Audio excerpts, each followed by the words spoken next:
দেখেন অনেকে বলে হুজুর মরে গেলে সব মাটি, এ মরে গেলে মাটি না।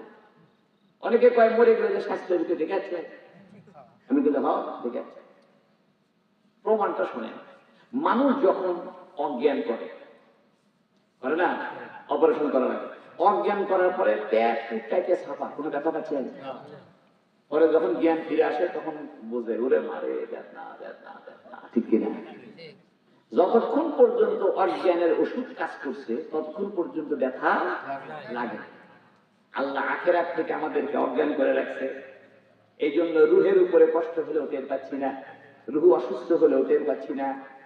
যখন আল্লাহ আখিরাতের দিকে জ্ঞান ফিরিয়ে দিবে, দুনিয়াটা অজ্ঞান করে দিবে, তখন রুহু মুসরামসরি করবে, রুহু বলবে এত ব্যথা হয় কেন, এত ব্যথা হয় কেন? তুমি যে দুনিয়াতে অন্যায় করছো, মিথ্যা কথা বলছো, মায়ের সঙ্গে খারাপ ব্যবহার করছো, ভাইয়ে ভাইয়ে ঝগড়া করছো, এক হাত জাগার জন্য কেস করছো 20 বছর, গাছের পাতার পানি করা নিয়ে ঝামেলা করছো, আয় ফেলে ফেলে জমিটাকে বৃদ্ধি করছো, মিশাই 2 নম্বরই কাগজ বাড়ি করে জমি ঠান্ডা করছো, বোনের সম্পত্তির ভাগ দাওনি, তোমার রুহ কিন্তু কষ্ট পাইছে, এখন টের পাচ্ছ না। কারণ আখিরাত সম্পর্কে আমাদেরকে এখন ওষুধ দিয়ে অজ্ঞান করে রাখছে, যা কিছু কাটাকাটি হোক কিছু টের পাচ্ছি না। যেই না মারা যাবো, দুনিয়ার জীবনটা বন্ধ হয়ে যাবে, আখিরাতের জ্ঞান আল্লাহ ফিরিয়ে দিবে, তখন আস্তে করে রুহুর কষ্টগুলো বুঝতে পারবা।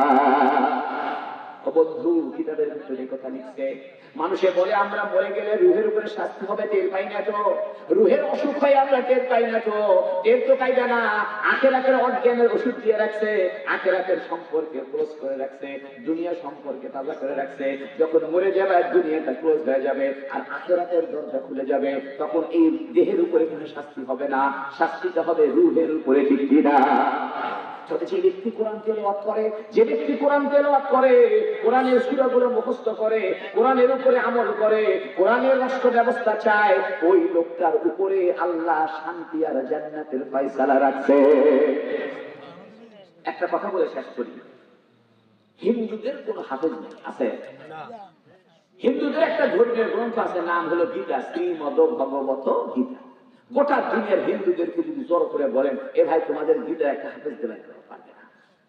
খ্রিস্টানদেরকে যদি বলেন একটা বাইবেলের হাফেজ দাঁড় করতে পারবে না। ইহুদিদেরকে যদি বলেন যে একটা তৌরাতের হাফেজ আনাতে পারবে না। বৌদ্ধদেরকে যদি বলেন যে ত্রিপিটকের হাফেজ আনা পারবে না। কিন্তু আমাদের কোরআন শরীফে 6.5 কোটি হাফেজ আছে। আল্লাহু আকবার। ফেসবুকের মধ্যে লেখেন পৃথিবীতে হাফেজ সাহেবের সংখ্যা কত, দেখবেন বাইরে আসবে 6.5 কোটি। আল্লাহু আকবার। বানায় করছি, আপনি এখন ফেসবুকে লেখেন দেখবেন বাইরে পৃথিবীতে হাফেজদের সংখ্যা 6.5 কোটি। আল্লাহু আকবার। ও আমার বরিহাটের যুবকেরা, মা বোনেরা, কোরআন শরীফ যে আল্লাহর কিতাব, এখানে কোনো সন্দেহ নাই। কারণ গীতার কোন হাফেজ নাই, হিন্দুদের কোন হাফেজ নাই, খ্রিস্টানদের কোন হাফেজ নাই, বৌদ্ধদের কোন হাফেজ নাই, ইহুদিদের কোন হাফেজ নাই, একমাত্র কোরআনুল কারীমের 6.5 কোটি হাফেজে কোরআন আছে। ইন্না নাহনু নাযালনা যিকরা ওয়া ইন্না লাহু লাহাফিজুন। আল্লাহু আকবার। খালি কি ছেলেরাই হাফেজ না, মেয়েরাও হাফেজ না। আল্লাহু আকবার। মহিলা মাদ্রাসার মেয়েরাও কি হয়? যারা চোখে দেখে এরা তো হাফেজ হয়, যারা অন্ধ চোখে দেখে না এদের মধ্যেও লক্ষ লক্ষ হাফেজ আছে। খেলা কথা মনে করেন, 30টা পারা, 114টা সূরা, 554টা রুকু, 7টা মঞ্জিল, এত মোটা একটা কিতাব 12 বছর 13 বছরের ছেলের সিনার ভিতরে ঢুকে রাখছে কে? আল্লাহ। এই জন্য আপনাদের এলাকায় কোরআনের মক্তব চালু করবেন, কোরআনের মাদ্রাসাকে সাহায্য করবেন, আলেমদেরকে মহব্বত করবেন, ইমাম সাহেবদেরকে ভালোবাসবেন, ইমামদেরকে খাটে নজরে দেখিয়েন না, হাফেজদেরকে খাটে নজরে দেখিয়েন না, তাদেরকে ঠাট্টা করিয়েন না। সিনার ভিতরে কোরআন দিয়ে রাখছে কে? পৃথিবীর সমস্ত কাগজের কোরআন যদি আগুন দিয়ে পোড়ায় দেওয়া হয়, পৃথিবীর সমস্ত পেন ড্রাইভ যদি ধ্বংস হয়ে যায়, সমস্ত মেমোরি কার্ড যদি ধ্বংস হয়ে যায়, সমস্ত ছাপাখানা যদি ধ্বংস হয়ে যায়, কোনো অসুবিধা নাই। আমাদের কোরআনের একজন হাফেজ যদি বেঁচে থাকে আর একজন আলেম যদি বেঁচে থাকে, আমরা নতুন করে ওই কোরআন হাফেজ সাহেবের মুখ থেকে শুনে শুনে নতুন করে লিখে দিব। এই জন্য কোরআন কোনোদিন ধ্বংস হবে না। আল্লাহু আকবার। বাইবেল ধ্বংস হয়ে যাবে যদি ছাপাখানা না থাকে, কাগজ না থাকে, কিন্তু আমাদের কোরআন ধ্বংসের কোনো বুদ্ধি নাই, ঠিক কিনা? কোরআনটা কার? এই জন্য কোরআনুল কারীমের তেলাওয়াত করবেন। ও বন্ধু, কোরআনের একটা হরফ উচ্চারণ করলে কয়টা নেকি? 10টা। আমি বহু চিন্তা করছি, কিন্তু 10টা নেকি কি জন্য? 20টা দিল নেই। আমার খালি গবেষণা আমার কাছে। গবেষণা মানে কি, আমি খালি খুঁজি, এটা হলো কেন, এটা না, এটা হলো না কেন, আমি খুঁজতেছি 10টা সব হয়, 70টা সব হলো না। কারণ কোরআন শরীফে বহু দানের সব আছে, ফিকুল্লি সুম্বুলাতিন মিয়াতু হাব্বা, হ্যাঁ, 100টা শীষ, প্রতিটা শীষে 100টা দানা, 700 সব।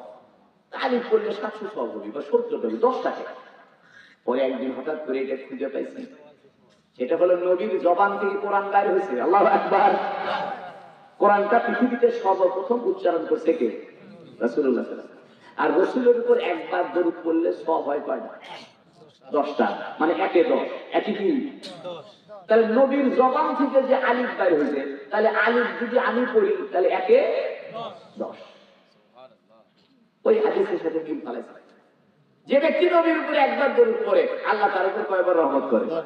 তো নবীর জবান থেকে বাইর হয়েছে আলিফ, তো 10টা সব তো আল্লাহ দিবেই। দেখেন সুবহানাল্লাহ।